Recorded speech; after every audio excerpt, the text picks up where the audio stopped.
color card contains a catalog of a particular embroidery thread brand colors.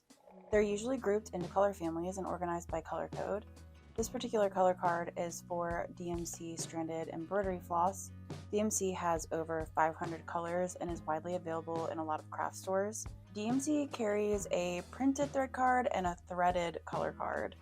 This is the printed card, and it just has photographs of all of the colors in it. However, the most accurate color card is of course the threaded color card.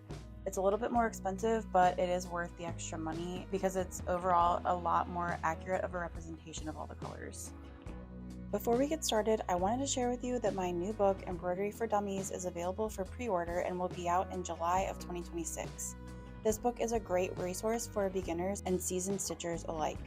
You'll learn the basics with deep dives into tools and materials, embroidery stitches, essential embroidery techniques, how to sketch and design your own embroideries using design principles and color theory, and so much more. Grab a copy today, I'll have it linked in the description. So how can you use it?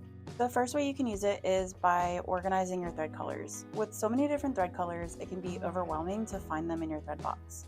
Most color cards come organized and grouped by color family, so coordinating your thread box with the color card will make it much easier to catalog and keep track of everything. Thread cards also come in handy for color matching. This is crucial for projects you want to color match from a photo. This can come in handy when you're looking for a replacement color, maybe for a pattern you're stitching, or you simply don't have a particular color code. Or you can even match them across brands. You can lay the thread on top of the color card to compare, and larger brands such as DMC, Cosmo, Anchor, and Presentia have colors that are very similar, so it's usually pretty easy to find a substitute if needed.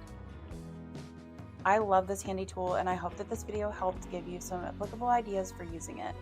If you're interested in learning more about choosing and using colors, I recommend you check this video out next.